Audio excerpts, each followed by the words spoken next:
আমি একটি হাদিস পাঠ করেছি আপনাদের সম্মুখে।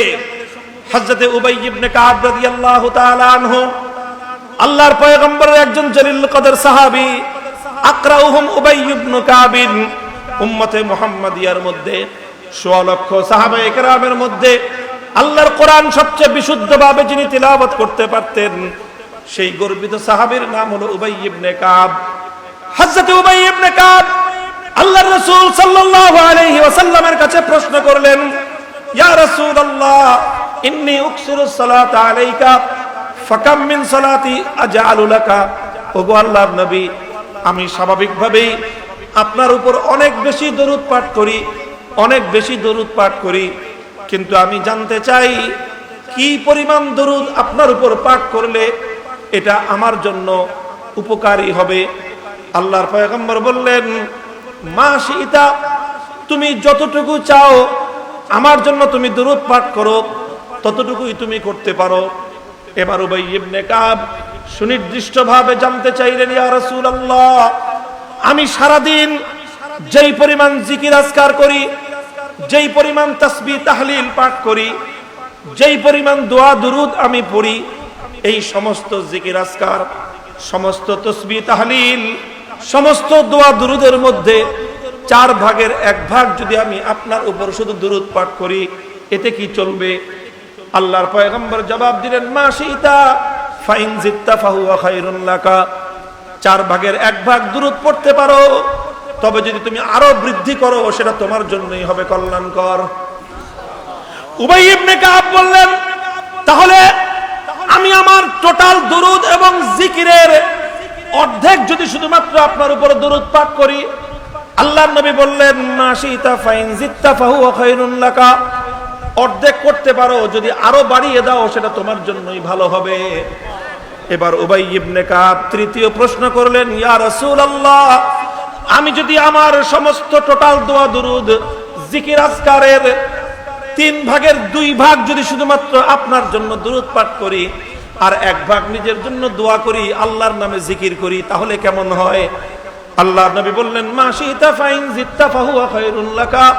তুমি 3 ভাগের 2 ভাগ আমার উপর দুরুদ পাঠ করতে পারো, যদি আরো বেশি করো তুমি ঠকবে না, তুমি জিতে যাবে।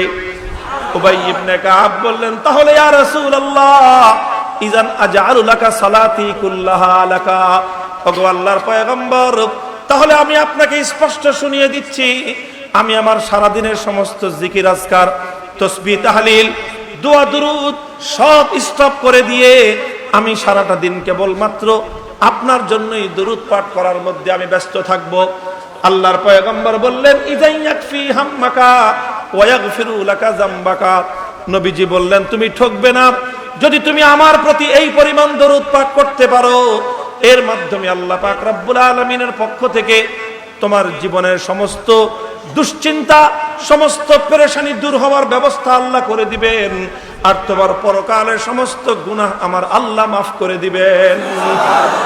মুহতারাম হাজিরিন, আল্লাহর পয়গম্বরের এই সহিহ হাদিস থেকে এই কথা দ্ব্যর্থহীনভাবে প্রমাণিত হয়, আমার আল্লাহ পাক রব্বুল আলামিন আল্লাহর জিকির তার কোন বান্দা যদি করে, সেই বান্দার প্রতি আমার আল্লাহ যতটুকু সন্তুষ্ট হন, আল্লাহর পয়গম্বরের কোন উম্মত যদি আল্লাহর জিকির না করে আল্লাহর হাবিবের উপর দরুদ পাঠ করে, তাহলে আমার আল্লাহ তার ওই বান্দার উপর আরো বেশি খুশি হয়ে যান। আল্লাহ তার নিজের চেয়েও তার নবীকে এক্ষেত্রে প্রাধান্য দিয়েছেন। কেউ যদি চাও আল্লাহর সন্তুষ্টি হাসিল করবা, কেউ যদি চাও তুমি আল্লাহর কাছ থেকে তোমার সব সমস্যার সমাধান নিয়ে নিবা, আল্লাহকে ডাকলে আল্লাহ যতটুকু শুনেন, আল্লাহর নবীর উপর দুরূদ পাঠ করলে আল্লাহ তার চেয়ে বেশি শুনেন। আরে মুসলমান, তুমি হতাশায় নিমজ্জিত, তুমি সমস্যায় জর্জরিত, চতুর্দিক থেকে নানা পেরেশানি আর সমস্ত সংকট তোমাকে ঘিরে ধরেছে, হতাশার চাদরে তুমি আবৃত হয়ে পড়েছ। ওই সময় তুমি আল্লাহর কাছে ফরিয়াদ করবা, রোনাজারি করবা, তোমার এই সংকট আর এই সমস্যা থেকে তুমি উত্তরণ চাও, মুক্তি চাও। দোয়া করলে আল্লাহ তোমার দোয়া শুনতেও পারেন, নাও শুনতে পারেন।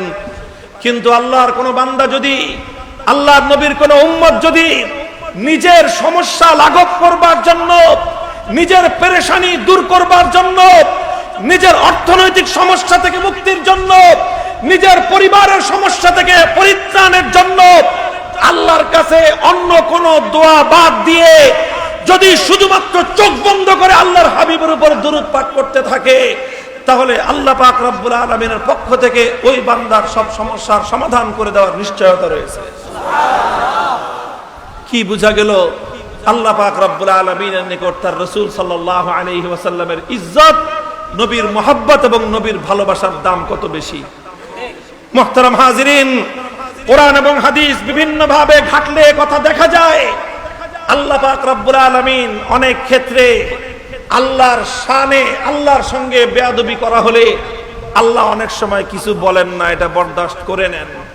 কিন্তু আল্লাহর নবীর শানে গুস্তাখি করা হলে, বেয়াদবি করা হলে আমার আল্লাহ সেটা বরদাস্ত করেন না। আল্লাহ পাক রব্বুল আলামিন তার হাবিবকে এতটাই ভালোবাসেন, শয়তানকে আল্লাহ পাক রব্বুল আলামিন অনেক ক্ষমতা দিয়েছেন। এটা তো জানেন আপনারা, শয়তানকে আল্লাহ পাক অনেক ক্ষমতা দিয়েছেন। শয়তান আল্লাহর কাছে চেয়েছিল, আল্লাহ হায়াত চাই। কতদিন হায়াত চাস? আনজিরনি ইলা ইয়াউমি ইউবাসুন, কিয়ামত পর্যন্ত হায়াত চাই। ক্বালা ফাইন্নাকা মিনাল মুনজারিনা ইলা ইয়াউমিল ওয়াক্তিল মালুম, যা বরাদ্দ দিলাম, তোর এই আবেদন মঞ্জুর করলাম, কিয়ামত পর্যন্ত বেঁচে থাকবি, আর কি চাস?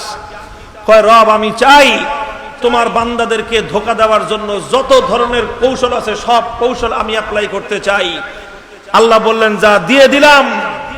লাআতিয়ান্নাহুম মিন বাইনি আইদিহিম ওয়া মিন খালফিহিম ওয়া আন আইমানিহিম ওয়া আন শামাইলিহিম, চতুর্দিক থেকে আল্লাহ আমি তোমার বান্দাদেরকে ধোঁকা দেওয়ার জন্য সব রকম কৌশল অবলম্বন করতে চাই। আল্লাহ বলেন যে তা তোরে দিয়ে দিলাম। শয়তান অনেক কৌশল অবলম্বন করে। অনেক সময় শয়তান মানুষের সামনে আল্লাহর রূপ ধারণ করে এসে নিজেকে আল্লাহ সাজায় এনে মানুষকে ধোঁকা দিয়ে দেয়। পৃথিবীর ইতিহাসে এরকম অনেক ঘটনা আছে। অনেক আল্লাহওয়ালা বুজুর্গ 40 বছর পর্যন্ত তাহাজ্জুদের নামাজ মিস হয় নাই। একদিন রাতের বেলায় তাহাজ্জুদের নামাজের জন্য ঘুম থেকে উঠেছে। শয়তান এসে তাহাজ্জুদ গুজার বুজুর্গকে ছাদের উপর থেকে বলতেছে, হে আমার বুজুর্গ, আমি তোমার উপর রাজি আর খুশি হয়ে গেছি, যাও আজ থেকে আমি তোমার জন্য নামাজ মাফ করে দিলাম, তোমার আর নামাজ পড়ার দরকার নাই। বুজুর্গ মনে করছে, যা বাপরে বাপ, আমি তো আল্লাহর এত নৈকট্য প্রাপ্ত হয়ে গেছি। পরের দিন থেকে ফজরের সময় ঘুমায় থাকে। মুরিদরা ডাকতে আসছে যে হুজুর উঠেন না কে? কয়, আরে আল্লাহর সঙ্গে আমার দেখা হয়ে গেছে, আল্লাহ বলে দিছে আমার এখন আর নামাজ পড়া লাগবে না। এটাকে আল্লাহ বলছে না আল্লাহর রূপ ধরে শয়তান বলেছে? শয়তান এরকম বহু মানুষকে বিভ্রান্ত করে দিয়েছে। 40 বছরের তাহাজ্জুদ গুজারকে বেনামাজি বানায়, বেঈমান বানায় দুনিয়া থেকে বিদায় করে দিয়েছে। শয়তান আল্লাহর রূপ ধারণ করে মানুষকে ধোঁকা দিতে পারে। আমার আল্লাহ পাক রব্বুল আলামিন শয়তানকে এই সুযোগ দিয়েছেন। তবে আল্লাহ পাক শয়তানকে যতই সুযোগ দেন না কেন, এই সুযোগ আল্লাহ পাক শয়তানকে দেন নাই। আল্লাহর পয়গম্বর বলেছেন, মান রাআনি ফিল মানামি ফাকাদ রাআনি ফা ইন্না শাইতানা লা ইয়াতামাসসালু বি। আমার কোন বান্দা, আমার কোন উম্মত, আল্লাহর পয়গম্বর বলতেছেন, আমার কোন উম্মত যদি আমাকে স্বপ্ন যোগে দেখে, আমার ইন্তেকালের পর আমার স্বপ্নে আমি আল্লাহর নবীকে দেখে, আল্লাহর পয়গম্বর বলতেছেন, যে ব্যক্তি স্বপ্ন যোগে আমি আল্লাহর নবীকে দেখলো, সে সত্যিকার অর্থে আমি আল্লাহর নবীকে দেখলো। ফা ইন্না শাইতানা লা ইয়াতামাসসালু বি, কারণ ঘুমের মধ্যেও আমার আল্লাহ পাক রব্বুল আলামিন আমি নবীর রূপ ধারণ করে কোন আমার উম্মতকে ধোঁকা দেওয়ার ক্ষমতা আল্লাহ পাক শয়তানকেও দান করেন নাই। এটা হাদিস, সহিহ হাদিস। অর্থাৎ শয়তান আল্লাহর রূপ ধারণ করে নেয়, আল্লাহ এটা সহ্য করে নেন, কিন্তু আমার হাবিব, আল্লাহর হাবিবের রূপ ধারণ করে শয়তান কোন উম্মতকে ধোঁকা দিবে আমার আল্লাহ পাক রব্বুল আলামিন সেটা বরদাস্ত করেন নাই। কি বোঝা গেল এই ঘটনাগুলো থেকে?